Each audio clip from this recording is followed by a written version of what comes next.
Hello बच्चों, स्वागत है आप सभी का विद्यास्थली कोचिंग क्लासेस यूट्यूब चैनल में।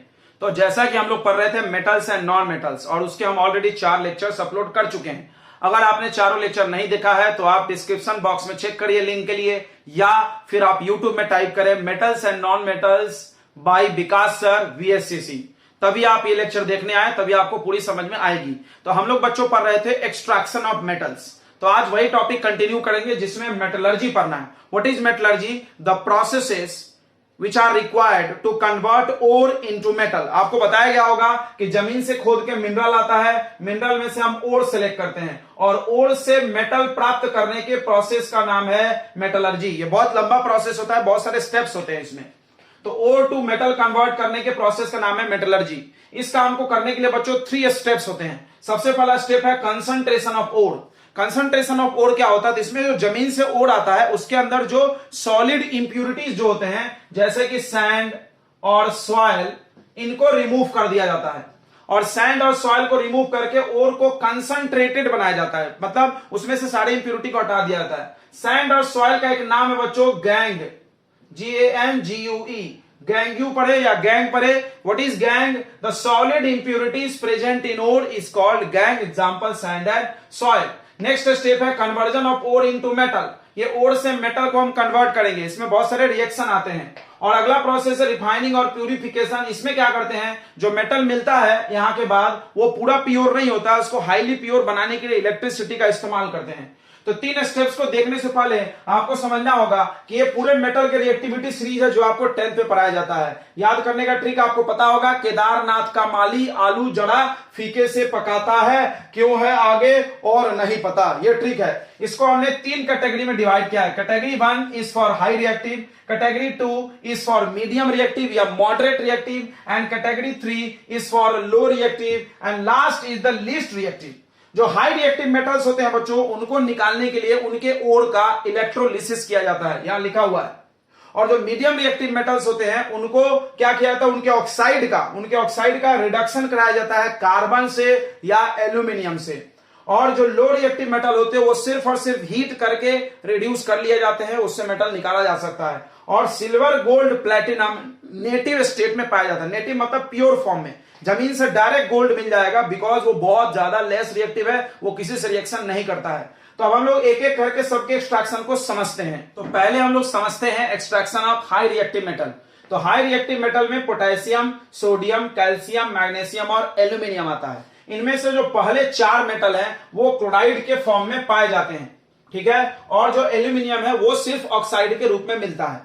तो इनको क्या करना है बच्चों, इन मेटल को एक्सट्रैक्ट करने के लिए इनके जो भी ओर हैं उनको आपको पिघलाना है, मोल्ड करना है। मोल्ड करके उसमें इलेक्ट्रिसिटी पास करना है। That is high reactive metal के लिए we use electrolysis of their molten salt.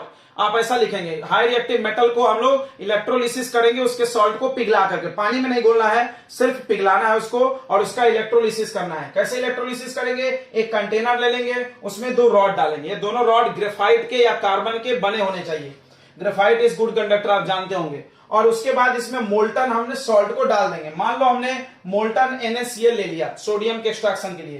तो सोडियम क्या होगा, जब इसमें मोल्ट करके डालोगे तो वो कटायन और एनायन में टूट जाएगा। आपने पढ़ा है ionic compounds become break into ions when they melt और दे डिसॉल्व इन वाटर। तो यहां पर क्या होगा, सोडियम आयन में टूट जाएगा और क्लोरीन भी।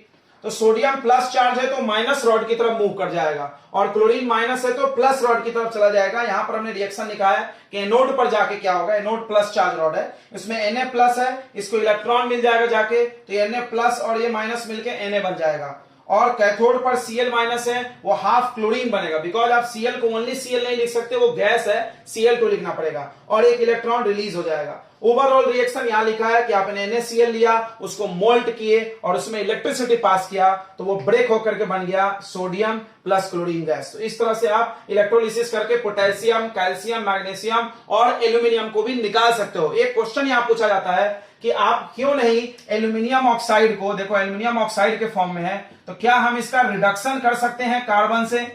क्या हम इसका रिडक्शन कर सकते हैं कार्बन से? तो जवाब है नहीं। High reactive metal cannot be reduced by using reducing agent because their affinity, their bond with oxygen is very strong. Aluminium का बॉन्ड ऑक्सीजन के साथ बहुत स्ट्रांग है, आप इसको कार्बन के साथ रिड्यूस नहीं कर सकते। ठीक है, तो नेक्स्ट देखते हैं अगला extraction of medium reactive metal. Medium reactive metals में आते हैं बच्चों zinc, iron, tin, lead, manganese, ये सभी मीडियम रिएक्टिव मेटल्स होते हैं बच्चों। और मीडियम रिएक्टिव मेटल्स को एक्सट्रैक्ट करने के यहां स्टेप्स हमने एक्सप्लेन किया है। सबसे पहले आपको क्या करना है, मीडियम रिएक्टिव मेटल के जो भी ओर होंगे उनको ऑक्साइड में कन्वर्ट करना होगा। क्वेश्चन आता है आपके पेपर में कि क्यों ऑक्साइड में कन्वर्ट करते हैं, उसका आंसर है बिकॉज ऑक्साइड में से मेटल को एक्सट्रैक्ट करना, निकालना आसान है बाय रिडक्शन। याद रखेंगे, क्वेश्चन आता है पेपर में। तो कैसे कन्वर्ट करेंगे, दो प्रोसेस है, कैल्सिनेशन और रोस्टिंग। कैल्सिनेशन आप कार्बोनेट ओर के लिए यूज करोगे और रोस्टिंग सल्फाइड ओर के लिए। जैसे एग्जांपल दिया हुआ है जिंक कार्बोनेट, या कार्बोनेट ओर है, तो आपने क्या किया, इसको बिना ऑक्सीजन दिए या लिमिटेड सप्लाई ऑफ ऑक्सीजन में हीट कर दिए, तो ये बन गया जिंक ऑक्साइड प्लस CO2। इसका नाम हो गया कैल्सिनेशन। कैल्सिनेशन में कार्बन डाइऑक्साइड गैस बनता है। और रोस्टिंग क्या होता है, तो ये सल्फाइड ओर है। सल्फाइड ओर को आपने ऑक्सीजन के प्रेजेंस में, सफिशिएंट अमाउंट ऑफ ऑक्सीजन के प्रेजेंस में हीट किया तो वो ऑक्साइड में बदल गया और SO2 गैस बना। This is called roasting. तो what is calcination, the heating of ore in the limited supply of oxygen to convert into oxide is called calcination, and the heating of ore in the presence of oxygen to convert into oxide is called roasting. उसके बाद जब oxide मिल जाएगा आपको, metal के जब oxide मिल जाएंगे तो आपको करना है रिडक्शन। रिडक्शन करने के लिए आपको रिड्यूसिंग एजेंट यूज करने होंगे, या तो कार्बन यूज कर सकते हैं, या एल्यूमिनियम, या सोडियम, या पोटेशियम। यानी हाई रिएक्टिव मेटल आप रिड्यूसिंग एजेंट के रूप में यूज करेंगे, और कार्बन भी कर सकते हैं। Carbon is also reducing agent, जबकि ये नॉन मेटल है। क्वेश्चन आ सकता है आपके पेपर में, ऐसे नॉन मेटल का नाम बताओ जो रिड्यूसिंग एजेंट हो। आंसर है कार्बन, ओनली कार्बन। तो देखिए यहां पर जिंक ऑक्साइड को अगर आपको रिड्यूस करना है तो कार्बन या कोक का इस्तेमाल होता है, वो इसके ऑक्सीजन को खींच लेगा और कार्बन मोनोऑक्साइड बना देगा। वहीं हमारे पास अगर मैग्नीज ऑक्साइड है तो हम रिड्यूस करेंगे हाई रिएक्टिव मेटल एल्यूमिनियम से। और याद रखेंगे, जब भी रिडक्शन हाई रिएक्टिव मेटल करेगा तो वो रिएक्शन एक्सोथर्मिक होगा, उसमें बहुत अमाउंट में हीट निकलती, और वो हीट इतना सफिशियंट होता है कि यहां मिलने वाला मेटल जो होता है वो मोल्टन स्टेट में मिलता है। तो मैग्नीज ऑक्साइड प्लस एल्यूमिनियम जब रिएक्ट करेंगे तो मैग्नीज मिलेगा और Al2O3 हट जाएगा, जिससे डिस्प्लेसमेंट रिएक्शन, और इट इज हाईली एक्सोथर्मिक, सो यहां पे जो मेटल मिलता है वो मोल्टन होता है। उसी तरह आयरन ऑक्साइड को अगर आपको एक्सट्रैक्ट करना है तो आप एल्यूमिनियम मेटल यूज कर सकते हैं। एल्यूमिनियम इसमें का ऑक्सीजन खींच लेगा डिस्प्लेसमेंट के द्वारा, और एल्यूमिनियम ऑक्साइड प्लस आयरन मिलेगा और आयरन मोल्टन स्टेट में होता है। ठीक है, और इस रिएक्शन का नाम है थर्मिट रिएक्शन, बिकॉज इस रिएक्शन की मदद से हम लोग रेलवे ट्रैक्स को या मशीन के क्रैक्ड पार्ट का वेल्डिंग करने के इस्तेमाल करते हैं। तो ये पेपर में क्वेश्चन आ सकता है व्हाट इज थर्माइट वेल्डिंग, तो आप इस रिएक्शन को लिखिए और बताइए कि यहां पर जो मोल्टन आयरन ऑब्टेन्ड होता है, this is used to join the railway tracks, so this is called thermite welding. तो आप देखते हैं अगला extraction of low reactive metals.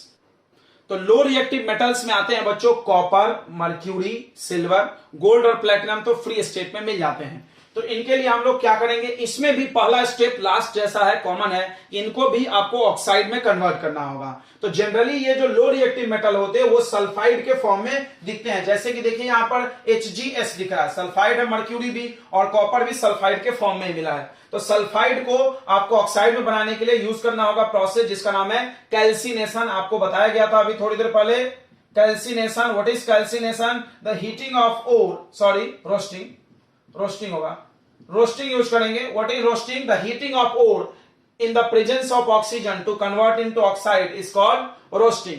तो रोस्टिंग करने के बाद यहां मर्क्यूरी ऑक्साइड बन जाएगा, और मर्क्यूरी ऑक्साइड लो रिएक्टिव है तो इसके लिए कोई रिड्यूसिंग एजेंट की जरूरत नहीं है, ओनली हीट करने से मर्क्यूरी आपको मिल जाएगा। ठीक है, वहीं आपको देखिए क्यूपरस सल्फाइड है, इसको कॉपर ग्लांस भी बोलते हैं। क्यूपरस सल्फाइड है, इसको अगर आप हीट करोगे तो बनेगा क्यूपरस ऑक्साइड प्लस SO2। और ये बहुत इंटरेस्टिंग रिएक्शन है। क्यूपरस ऑक्साइड जो बनेगा वो पुराना जो सल्फाइड बचा होगा उससे रिएक्ट करके खुद ब खुद कॉपर में रिड्यूस हो जाता है, और this reaction is called self reduction. इस तरह से लो रिएक्टिव का रिडक्शन होता है हीट के मदद से। सल्फाइड को हम ऑक्साइड में बदल लेंगे रोस्टिंग के प्रोसेस से, और उसके बाद क्या करेंगे, ऑक्साइड को हीट कर देंगे या फिर वो सेल्फ रिड्यूस होकर के मेटल मिल जाता है। तो अब हम लोग पढ़ेंगे आखिरी स्टेप एक्सट्रैक्शन का, जो कि है रिफाइनिंग। तो जो रिफाइनिंग प्रोसेस होता है उसमें हम लोग इलेक्ट्रिसिटी की मदद से रिफाइनिंग करते हैं, सो उसको हम लोग इलेक्ट्रोलाइटिक रिफाइनिंग भी बोलते हैं। रिफाइनिंग की जरूरत क्यों है, तो जो भी मेटल रिडक्शन प्रोसेस से मिला है, जैसे कि कॉपर, जिंक, आयरन, मैग्नीज आपने देखा था रिडक्शन से मिला है, आइदर रिडक्शन बाय हीट और बाय यूजिंग रिड्यूसिंग एजेंट, तो उनके द्वारा जो मेटल्स मिलते हैं वो हाईली प्योर नहीं होते हैं। 90% के लगभग प्योर होते हैं, उसमें और भी बहुत सारे मेटालिक इंप्योरिटीज होते हैं। तो उन मेटालिक इंप्योरिटीज को रिमूव करने के लिए to get highly pure metal refining is required, और refining is done by electricity, so it is also called electrolytic refining. तो रिफाइनिंग में बच्चों 3 स्टेप फॉलो करना है। स्टेप नंबर 1, जिस मेटल का रिफाइनिंग करना है उसी का इंप्योर वाला मेटल आपको एनोड पे कनेक्ट करना है मोटा सा, और जिसका रिफाइनिंग करना है उसी का प्योर मेटल बाजार से खरीद के लाइए 99.9% प्योर मेटल, और उसको बनाइए कैथोड, क्योंकि मेटल हमेशा कैथोड पे ही जाकर डिपोजिट होता है। और जो इलेक्ट्रोलाइट यूज करेंगे, यहां पे जो सोल्यूशन यूज करेंगे वो उसी मेटल का सॉल्ट होना चाहिए, जैसे कि हमने कॉपर के लिए यहां पे समझाया है। तो ध्यान से समझेंगे, एनोड पे हमने रखा है इंप्योर कॉपर मोटा वाला रॉड, और कैथोड पे रखे हैं प्योर कॉपर पतला रॉड, और इलेक्ट्रोलाइट जो बनाया हमने उसको भी बनाया है कॉपर सल्फेट का सॉल्ट। पूरा का पूरा कॉपर कॉपर बना रखा है। देखो यहां भी कॉपर, यहां भी कॉपर, यहां भी कॉपर, ये ध्यान रखना है आपको। अब होगा क्या, जैसे ही आप इलेक्ट्रिसिटी ऑन करेंगे, स्विच ऑन करेंगे, तो यहां का जो इस रॉड का एनोड का कॉपर है वो डिसॉल्व होकर सोल्यूशन में आएगा कॉपर Cu+2 आयन बनके, और इस सोल्यूशन का Cu+2 यहां पर जाके चिपक जाएगा। तो ये रॉड स्लोली मोटा होता जाएगा और ये रॉड पतला होता जाएगा, और अगर इस कॉपर के अंदर दूसरे कोई भी मेटल्स होंगे तो वो नीचे की तरफ सेटल डाउन हो जाएंगे इनसोलेबल फॉर्म में, और उनको बोलते हैं एनोड मड। तो what is anode mud? The insoluble impurities settled below anode is called anode mud. और इस एनोड मड को कचरा मत समझिए, इसके अंदर सिल्वर, गोल्ड और प्लैटिनम मेटल्स होते हैं, वेरी एक्सपेंसिव मेटल्स है, इससे भी हम लोग इनको निकालते होंगे। ठीक है, तो यहां पर एक रिएक्शन भी लिखा हुआ है, जैसे देखिए इंप्योर कॉपर है वो बदल गया Cu+2+2 इलेक्ट्रॉन रिलीज किया, ये एनोड पे हो रहा है रिएक्शन, आप देख सकते हैं डायग्राम में। और कैथोड पे, इस रॉड पे क्या हो रहा, Cu+2 जा रहा है उस पे, तो Cu+2 Cu में कन्वर्ट हो रहा 2 इलेक्ट्रॉन लेकर के। तो इस तरह से रिफाइनिंग की जाती है और हाईली प्योर मेटल मिल जाता है। तो यहां पर एक्सट्रैक्शन समाप्त होता है। छोटे से कुछ टॉपिक बच गए हैं, लास्ट तक देख के जाइएगा। खत्म करते हैं कोरोजन और एलॉय को। तो कोरोजन आपको पहले चैप्टर में भी पढ़ाया गया है, फिर से पढ़ लेते हैं। What is corrosion? The process of forming of compound on the surface of metal when it react with air, water और एनी अदर कंपाउंड। जब कोई मेटल हवा, मॉइस्चर या किसी कंपाउंड से रिएक्ट कर ले तो अपने सरफेस के ऊपर एक कंपाउंड का निर्माण कर लेता है, और इसी प्रोसेस का नाम होता है कोरोजन। यानी कोरोजन में मेटल के ऊपरी सरफेस पे एक कंपाउंड फॉर्म हो जाता है, न्यू कंपाउंड फॉर्म हो जाता है बाय केमिकल रिएक्शन। तो कुछ कॉमनली मेटल्स हैं जिनके बारे में पूछा जाता है सवाल, हम लोग उनको देखते हैं। जैसे कि आयरन, Fe यानी आयरन। आयरन रिएक्ट करता है ऑक्सीजन और मॉइस्चर से, और रिएक्ट करके बनाता है आयरन ऑक्साइड, जिसका फॉर्मूला Fe2O3.XH2O। आप इसको हाइड्रेटेड आयरन ऑक्साइड भी बोल सकते हो क्योंकि इसमें वाटर है, और इसका कलर है reddish brown. This process is called, आपने जानते होंगे इस प्रोसेस का नाम है रस्टिंग। रस्टिंग ऑफ आयरन आपने अवश्य सुना होगा, लोहे में जंग लग जाता है। कॉपर आपने देखा होगा लाल कलर का होता है, तांबा, वो रिएक्ट करता है कार्बन डाइऑक्साइड और वाटर से, और कॉपर के ऊपर बनता है कॉपर कार्बोनेट नाम का कंपाउंड, और जिसका कलर है ग्रीन कलर। वहीं बच्चों सिल्वर में हाइड्रोजन सल्फाइड से वो रिएक्ट करता है। हाइड्रोजन सल्फाइड एक गैस है, इससे वो रिएक्ट कर जाता है और बनाता है सिल्वर सल्फाइड, जो कि ब्लैक कलर का हो जाता है। और जिंक और एल्यूमिनियम ऑक्साइड से रिएक्ट करके अपने ऑक्साइड बनाते हैं, जैसे कि एल्यूमिनियम ऑक्साइड और जिंक ऑक्साइड, और वो व्हाइट कलर का होता है। इस तरह से लगभग सारे मेटल्स जो भी हाई रिएक्टिव मेटल्स होते हैं वो एटमॉस्फेयर में रखने पे रिएक्ट करके कोरोजन को दिखाते हैं। अब सवाल आता है कोरोजन से मेटल्स को लॉस होता है, कुछ मेटल को छोड़ के, जैसे एल्यूमिनियम और जिंक को लॉस नहीं है, बिकॉज वो प्रोटेक्टिव लेयर के रूप में ऑक्साइड को बना लेते हैं। तो अगर जिसमें लॉस है, बेसिकली आयरन में बहुत ज्यादा लॉस होता है हमारा, तो इसलिए हम उसको बचाएंगे कैसे? प्रिवेंशन ऑफ कोरोजन या प्रिवेंशन ऑफ रस्टिंग भी आप इसको बोल सकते हो। तो इसमें पहला मेथड है ऑयलिंग, ग्रीसिंग और पेंटिंग। इन तीनों मेथड में क्या किया जाता है कि आयरन के ऊपर ऑयल, ग्रीस या पेंट लगा करके उसका कांटेक्ट एयर से रिमूव कर देते हैं। जब आप आयरन को पेंट कर दोगे, ऑयल लगा दोगे, तो इस पे एयर या मॉइस्चर रिएक्ट नहीं कर पाएगा, तो कोरोजन से वो बच जाएगा। ये टेम्पररी सोल्यूशन है। Galvanisation the process of coating of zinc. अगर आपने आयरन के ऊपर जिंक की परत कोट कर दी, तो जिंक एटमॉस्फेयर से रिएक्ट करके जिंक ऑक्साइड बनाएगा, आयरन को वो प्रोटेक्ट करेगा। मतलब जिंक में कोरोजन होगा बट आयरन में नहीं होगा, और this process is called galvanisation. Galvanisation में जिंक की कोटिंग की जाती है। जब तक इस पे जिंक का एक भी मॉलिक्यूल चिपका हुआ है, मान लो यहां थोड़ा सा कोरोजन ब्रेक हो गया लेयर जिंक का, तो लोहे में रस्टिंग होगा नहीं होगा। जब तक इसमें जिंक है तो जिंक खुद रिएक्ट करेगा, बिकॉज वो हाई रिएक्टिव है, आयरन को रिएक्शन नहीं करने देगा। याद रखेंगे, अगर यहां जिंक का लेयर ब्रेक भी हो जाता है तो भी आयरन में कोरोजन नहीं होगा।